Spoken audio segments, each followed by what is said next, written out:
Si observamos las palabras y los actos de Jesús con atención, descubrimos que no vivía en carencia, sino en la plenitud del Espíritu. Su enseñanza no fue de pobreza, sino de poder interior, el poder de quien ha vencido las limitaciones de la materia, y eso es riqueza de valor incalculable. ¿Quién es más rico, el creado o el creador? Jesús se movía entre los suyos con la seguridad de quien ha encontrado el origen de toda abundancia.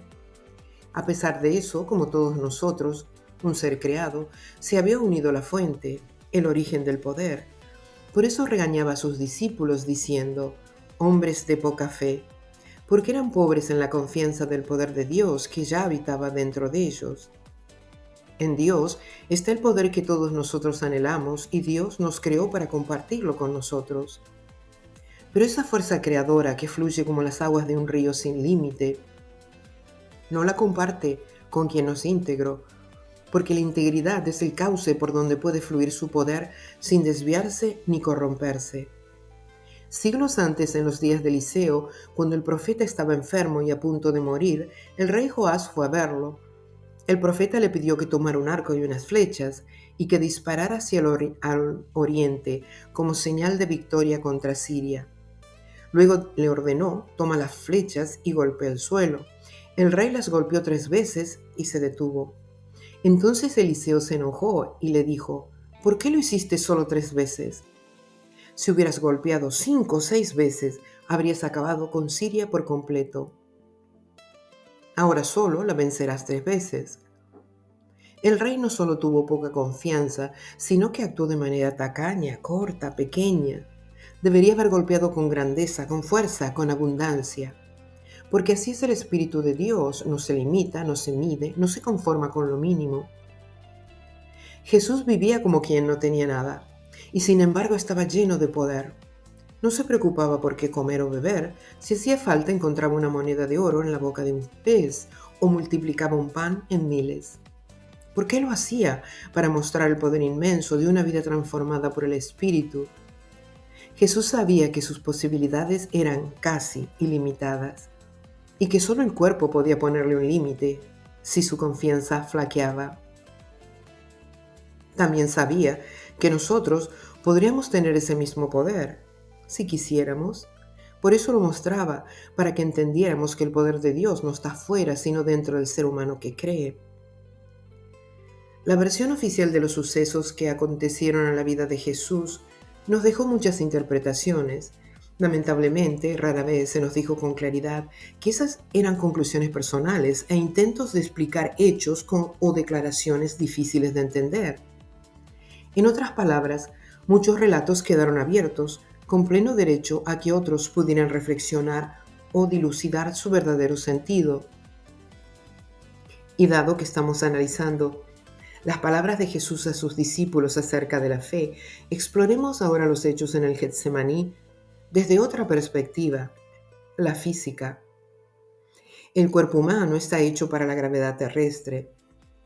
Nuestros músculos, huesos y sistema nervioso trabajan constantemente contra esa fuerza. Por eso cuando Jesús les pide a sus discípulos que velen y oren, el cuerpo de ellos los tira hacia abajo. El cansancio, la somnolencia, la incapacidad de mantenerse despiertos. Jesús, en cambio, estaba sostenido por el Espíritu. El peso de lo espiritual en él era mayor que el de la carne. Se entiende entonces su queja. El espíritu está dispuesto, pero la carne es débil. Dicho en términos físicos, el espíritu tiende hacia arriba, pero el cuerpo adaptado a la gravedad se rinde. En ausencia de gravedad, el cuerpo se siente débil y la fatiga se dispara. Aunque la gravedad no es la causa directa del cansancio, sí crea las condiciones para que el cuerpo se vea limitado. En otras palabras, nuestro cuerpo depende de ella, pero también está esclavizado a ella. Cuando Jesús caminó sobre las aguas, no estaba ejerciendo una fuerza física sobre el agua, sino que su espíritu regía su cuerpo. Su materia se liberó, aunque sea parcialmente, de esa sujeción. Si hubiera apoyado su peso normal, se habría hundido. Pero no era la carne la que pesaba más, sino el espíritu en él. El cuerpo humano está adaptado a la gravedad y vive tirado hacia abajo. El espíritu, en cambio, no es físico y por lo tanto no lo arrastra ninguna fuerza de gravedad. Por eso decimos que el espíritu tiende hacia arriba, no porque tenga un impulso propio, sino porque es libre de esa ley física. Cuando la persona está solo en la materia, cae bajo el peso del cuerpo, como les pasó a los discípulos que no pudieron velar en Getsemaní. En otras palabras, el cuerpo se apoya en la gravedad para sostenerse, pero el espíritu se apoya en el Espíritu de Dios para mantenerse. Cuando el espíritu guía, el cuerpo mismo se sujeta al orden espiritual y deja de obedecer cuando es necesario a la gravedad. Eso fue lo que mostró Jesús. Caminar sobre las aguas o mantenerse en vela en medio de la agonía era posible porque el espíritu pesaba más en él que la carne. Eso fue lo que Jesús trató de mostrarles a sus discípulos en Getsemaní. Ellos se durmieron bajo el peso del cuerpo, pero el espíritu en él estaba despierto, libre, sin ser arrastrado hacia abajo.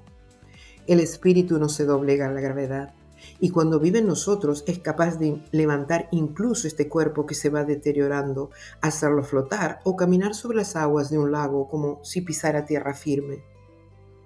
En Getsemaní, los discípulos pudieron haberse sentido agotados, no solo por el cansancio físico del día, sino también por todo lo que habían hecho antes con Jesús. Habían estado sanando enfermos, liberando personas de malos espíritus, y ese tipo de obra no es como cargar bolsas o trabajar con las manos. Se hace en el espíritu, no en la carne. El desgaste de moverse en lo espiritual no se mide en calorías, pero el cuerpo lo siente igual, porque no está acostumbrado a sostenerse en ese plano. La ciencia lo explica de otro modo, cuando el cuerpo se ve alterado en su relación con la gravedad. Ya sea por exceso o por falta, aparece la fatiga. Así también, cuando nos movemos mucho en lo espiritual, el cuerpo acusa recibo, porque no está diseñado para vivir siempre fuera del peso de la tierra. Tal vez por eso los discípulos se durmieron tan pesadamente. No era flojedad, era que la carne pesaba más que el espíritu en ellos. Estaban haciendo un esfuerzo espiritual dentro de un cuerpo adaptado a la gravedad, tirado constantemente hacia abajo. Cuando el cuerpo se ve sometido a una falta de gravedad o una fuerza mayor de la habitual, lo que llaman fuerza G o gravitacionales, algo dentro de él cambia. Los músculos, los nervios y la sangre deben adaptarse a una presión diferente y ese esfuerzo se siente como fatiga. En otras palabras, no es la gravedad la que nos cansa directamente, sino el trabajo que hace el cuerpo para adaptarse cuando esa fuerza falta o se multiplica. Por eso, aunque el cansancio no venga de la gravedad en sí, su ausencia o su exceso puede agotarnos. Eso puede haber sido, como dije, lo que les pasó a los discípulos. No fue pereza ni indiferencia, fue el cuerpo mismo respondiendo a una fuerza que no era propia a la espiritual. Cuando ocurrían las manifestaciones del espíritu en ellos, la fuerza de la tierra se aflojaba, quedando por un instante fuera del alcance de la gravedad. Ese desequilibrio entre el cuerpo y el espíritu les produjo un sueño profundo, el sueño de quien toca lo eterno y vuelve al polvo. Yo sé que esto es posible, el espíritu puede vencer la fuerza G. Cuando el espíritu lidera, la gravedad pierde dominio. Lo que pesa se aligera, lo que cae se sostiene y el cuerpo obedece a otra ley, no la de la tierra, sino la ley espiritual del cielo. Jesús también lo vivió, por eso pudo caminar sobre las aguas y mantenerse firme cuando otros caían bajo el peso del cansancio. ¿No prueba esto mismo la alteración de la que hablan los libros antiguos sobre Adán y Eva? Ellos vivían en un estado espiritual, libres de la gravedad y de las limitaciones físicas, pero cuando transgredieron fueron transformados, recibieron piel y órganos y su cuerpo se volvió pesado, sometido al tiempo y al polvo. Fue un cambio profundo, pasaron de un estado espiritual a un estado físico. El libro de la vida de Adán y Eva relata que al salir del jardín tuvieron mucho miedo y cayeron de bruces al suelo. Debieron haber sentido un temor intenso al no entender lo que ocurría con sus cuerpos. Sin embargo, la caída pudo no deberse solo al miedo, sino también a la primera exposición del cuerpo humano a la fuerza gravitacional o, en términos físicos, a un acople gravitacional súbito, ocurrido mientras la encarnación aún se encontraba en proceso. Adán y Eva fueron los únicos que atravesaron una transformación e encarnación directa, un paso de lo espiritual a lo material. Y del mismo modo, la última generación, cuando este ciclo material haya concluido conforme a lo establecido por Dios, experimentará una transformación semejante, pero en sentido inverso, de lo material a lo espiritual. Ni siquiera Jesús pasó por aquella experiencia. Él, como todos nosotros, nació en un cuerpo humano ya formado bajo la condición terrenal que heredamos de ellos. Lo que les pasó a los discípulos en Getsemaní refleja esa misma tensión. Al moverse intensamente en el espíritu, sus cuerpos experimentaron momentos de ausencia de la fuerza de gravedad, y eso les produjo un cansancio abrumador. Jesús, más habituado, podía sostenerse en ese nivel sin que su cuerpo se desplomara, pero ellos, como nosotros, sintieron en carne propia lo que significa estar en medio de esos dos estados, lo espiritual que se eleva y lo físico que cae. Por eso es tan importante encontrar el equilibrio. Dicho así, queda claro que Getsemaní es como un eco en miniatura de lo que ocurrió en el Edén. El cuerpo humano no está hecho para sostener lo espiritual de manera permanente, salvo que sea transformado completamente, y a ese plano todavía no hemos llegado.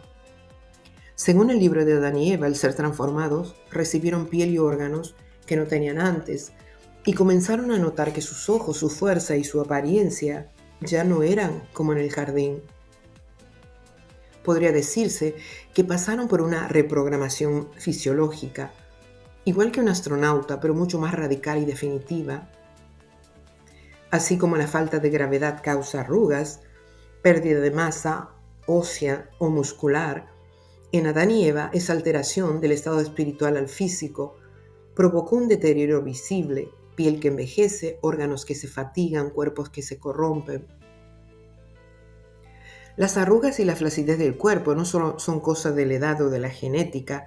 Día tras día la gravedad tira de nosotros hacia abajo, estirando la piel, forzando los tejidos, desgastando lo que antes era firme. El cuerpo material está condenado a ese destino, ser arrastrado, ser corrompido, pero el espíritu no tiene arrugas, no se cae, no se estira, no se desgasta. ¿Por qué? Porque no es físico y no está sujeto a la fuerza de gravedad. Esa es la gran diferencia. Mientras el cuerpo se deteriora, el espíritu permanece intacto. Es por esta razón lógica que Dios nos prometió fortaleza y vigor en medio del desgaste natural del cuerpo humano y del efecto de la fuerza de la tierra sobre nosotros, diciendo: «Qué alegría para los que no siguen el consejo de malos, ni con los que se desvían del camino, ni se juntan con burlones, sino que se deleitan en la ley del Señor, meditando en ella día y noche. Son como árboles plantados a la orilla de un río, que siempre dan fruto en su tiempo. Sus hojas nunca se marchitan y prosperan en todo lo que hacen». Este rejuvenecimiento es posible porque vivimos más en las condiciones del espíritu que en lo elemental del cuerpo físico, que se deteriora rápidamente. El espíritu en nosotros es como las aguas del río que mantiene nuestro cuerpo, el árbol fuerte y con sus hojas verdes. Las hojas verdes son símbolos de primavera y verano, sinónimos de renovación, movimiento y energía. El espíritu renueva y sostiene nuestro cuerpo, manteniéndolo lleno de vigor mientras vivimos. No elimina la vejez ni la muerte, pero nos da frescura y fuerza aún en medio del desgaste.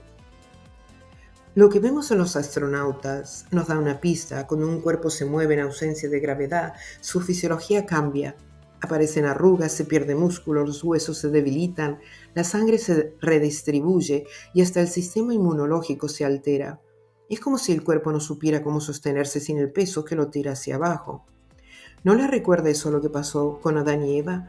Ellos fueron transformados de seres espirituales libres de la gravedad a cuerpos físicos sometidos a ella, y comenzaron a notar cambios fisiológicos: piel, órganos, cansancio, envejecimiento. Este fue el comienzo de la corrupción de la carne. El Edén no se perdió en un mito, sino en un cambio real, visible en el cuerpo humano. En el jardín, Adán y Eva no tenían hambre ni sed, no necesitaban dormir ni sentir cansancio, no había dolor ni envejecimiento, no existían órganos que procesaran alimentos o que reclamaran reposo. Eran seres espirituales, sostenidos directamente por la vida de Dios, pero cuando fueron transformados en materia, todo cambió. Apareció el hambre, la sed, el sueño, el cansancio, el dolor. Comenzaron a vivir bajo la ley de gravedad, dependiendo del alimento, del agua y del descanso. Fueron revestidos de piel y órganos, y con ellos surgieron necesidades fisiológicas que no existían antes. Esa fue la señal más clara de que habían perdido su condición espiritual, porque a partir de ese momento dependían de lo material para poder seguir viviendo. Lo que cambió tras la alteración no fue solo la apariencia, sino el acople del cuerpo a la fuerza de la gravedad. Antes, en el estado espiritual, no había que sostenerse contra nada, pero al ser puestos en pie sobre la tierra, como le ordenó Dios vivir a Adán y a su descendencia, es decir, a todos nosotros, todo el organismo quedó bajo G. Mantenerse erguido consume energía, por eso apareció el hambre. Bombear sangre contra la fuerza de la gravedad exige líquidos, por eso apareció la sed. El trabajo continuo de músculos y órganos pesado por G acumula cansancio, por eso apareció el sueño. La piel y las articulaciones, cargadas día tras día, se deforman, por eso aparecen arrugas y desgaste. En pocas palabras, la gravedad inauguró nuestras necesidades fisiológicas. Lo que era libre en el espíritu se volvió dependiente en la carne. Tuvo que ocurrir un cambio real, de espiritual a físico. Fue una alteración fisiológica. Fue el momento en que fueron encarnados, al pasar del cuerpo de luz al cuerpo de carne. De repente, Adán y Eva se encontraron en un cuerpo que ya no flotaba en la ligereza del espíritu, sino que estaba tirado por la fuerza de gravedad. Al cambiar de un estado o naturaleza, necesitaron piel para protección y órganos para sostener la vida. Y así comenzaron las necesidades que no tenían en el jardín: hambre, sed, cansancio, sueño, envejecimiento. En pocas palabras, fueron exiliados al mundo material. El jardín quedó atrás y con él la libertad de vivir sin dependencia de la gravedad. La evidencia del espacio nos ayuda a imaginar lo que pasó en el principio. Los astronautas en microgravedad muestran cómo la sangre se redistribuye, el corazón se desacondiciona y al regresar a la Tierra sufren fatigas, mareos y un esfuerzo brutal para readaptarse. Si eso ocurre en unos meses, ¿cómo sería para Adán y Eva pasar de un cuerpo espiritual sin gravedad a un cuerpo físico pesado tirado hacia abajo? No es difícil entender por qué se lamentaban o por qué dijeron: ¿qué es este cuerpo en comparación con el que teníamos antes? Cuando fueron expulsados del jardín y sintieron el cuerpo pesado y la oscuridad, Adán dijo a Eva: ¿qué es este cuerpo en el que estamos ahora? Antes éramos luminosos, pero ahora nos cubre como un peso. ¿Será esta la muerte de la que nos habló Dios? En la vida de Adán y Eva, después de ser expulsado del jardín, Adán dijo a Eva: mira, este es el cuerpo que Dios nos dio, de tierra y de barro. Antes éramos de luz, pero ahora estamos cubiertos de carne. ¿Será esta la muerte de la que Dios nos habló cuando estábamos en el jardín? Porque lo que antes teníamos ha desaparecido de nosotros. Pero la historia no termina allí. Así como el espíritu fue encarnado en un cuerpo que limita y muere, también le fue prometido un día de liberación. Desde entonces, toda la creación gime esperando su transformación, su renovación. No solo el ser humano, sino todo lo que existe anhela volver al estado original de armonía espiritual, al jardín, a nuestro origen, a nuestra pertenencia y hogar, al cumplimiento de la promesa de Dios a Adán, de que volvería con sus hijos. Ese día la tierra será transformada en el jardín de Dios y también en el nuestro. La maldad desaparecerá de nuestros dominios porque la habremos dominado para siempre. Esa es la promesa de Dios, que lo que fue hundido por la gravedad de la carne será levantado por la fuerza del Espíritu. El mismo poder que sostuvo a Jesús sobre las aguas y lo fortaleció cuando el peso del cuerpo quiso vencerlo, es el que actúa también en nosotros. No se trata de volver al polvo, sino de elevarnos hacia la sustancia espiritual que perdimos, de recuperar la ligereza del principio, cuando el cuerpo obedecía al espíritu y no al peso de la tierra. Por eso Jesús enseñó: lo que es nacido de la carne, carne es, pero lo que es nacido del Espíritu, Espíritu es. La restauración del cuerpo espiritual no es un mito ni una metáfora, es el cumplimiento de la ley del cielo en nosotros, el momento en que la gravedad deje de dominarnos y el cuerpo vuelva a obedecer al Espíritu. Ese será el día en que se cierre el círculo de la encarnación y la creación entera, junto con nosotros, vuelva a ser luz como al principio. Cuando Jesús pedía en oración: que todos sean uno como tú, Padre, estás en mí y yo en ti, que también ellos sean uno en nosotros, hablaba de la posibilidad real de volver a la unión que habíamos perdido. Jesús recuperó desde dentro lo que Adán había perdido, caminando el mismo proceso de transformación que todo ser humano puede recorrer.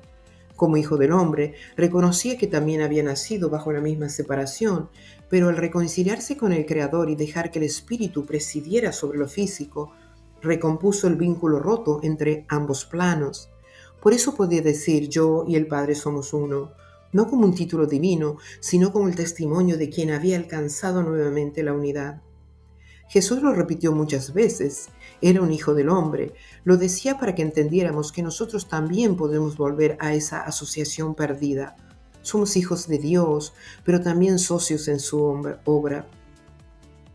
Ese es el sentido profundo del pacto de la alianza, no un contrato ni una promesa impuesta, sino una invitación de Dios a razonar con nosotros y a ponernos de acuerdo con Él. Lo que Dios busca es entendimiento, que comprendamos cómo son las cosas. Por eso dijo por medio de Isaías: venid ahora y razonemos juntos. Con esas palabras no estaba llamando al juicio, sino al diálogo. Nos invita a entender los porqués, porque quien entiende el porqué ya no obedece por miedo, sino por conciencia.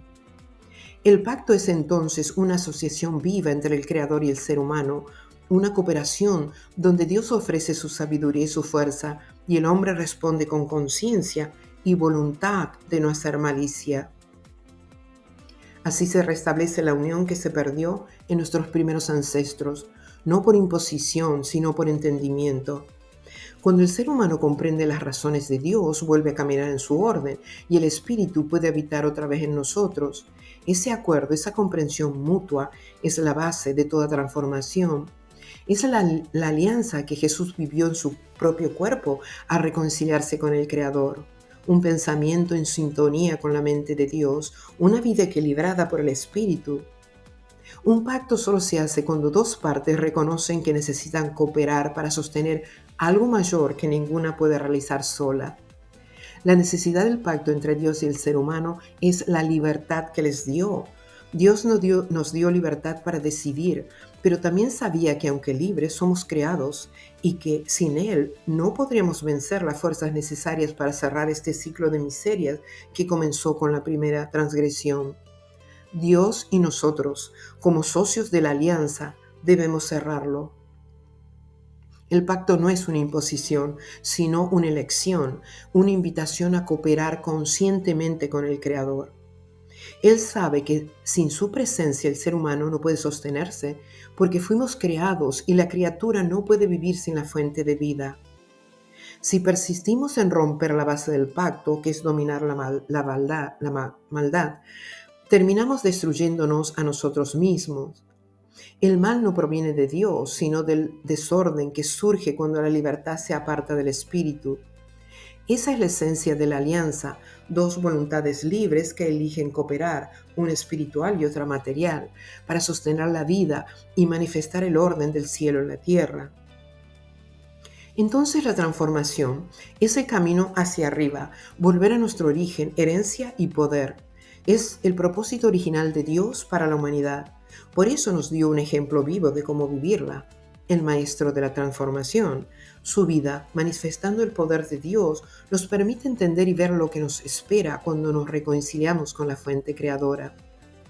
Jesús vivió desde el orden del Espíritu, aunque habitó en un cuerpo físico. Para muchos siguió siendo el carpintero, hijo de José. Sin embargo, su conciencia no se regía por las leyes de la materia, sino que la materia se subordinaba a su conciencia ya espiritualizada. Por eso podía ayunar sin debilitarse, sanar sin esfuerzo, permanecer firme sin dormir, moverse con ligereza donde otros se agotaban y soportar una muerte injusta que ninguno de nosotros hubiera podido resistir. Nos enseñó que somos nosotros quienes traemos el reino de Dios a la tierra, al vivir en sintonía perfecta con la mente y el Espíritu de Dios. Una mente humana, un hijo de Adán, alineado con la mente divina, sin perder su identidad terrena, con los pies sobre la tierra, como mucho tiempo antes había ordenado Dios a su padre Adán y Eva. Ahora falta el cumplimiento de la promesa de Dios a Adán, que su palabra vuelva a guardarse aquí en la tierra como en el cielo, y se abra nuevamente el jardín. La promesa de Dios a Adán se cumplirá cuando su palabra se guarde en la tierra, porque la palabra hablada y la base del pacto entre el Creador y el creado es dominar la maldad. Mientras no lo hagamos, el jardín permanecerá cerrado. Dios no lo abrirá por nosotros. Somos libres y solo cuando elegimos caminar con Él, la creación puede renovarse.